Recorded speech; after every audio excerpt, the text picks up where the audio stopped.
For us, digital transformation is really about changing how you do business to adapt to the new world. For the companies we work with, this is very much about connecting otherwise siloed functions in the company.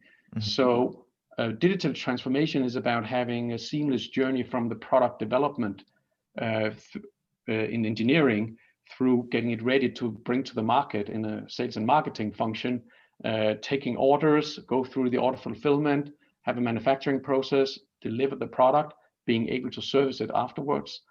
For us, if you go through a good digital transformation, you will have all that connected, and that's something that's needed and expected these days.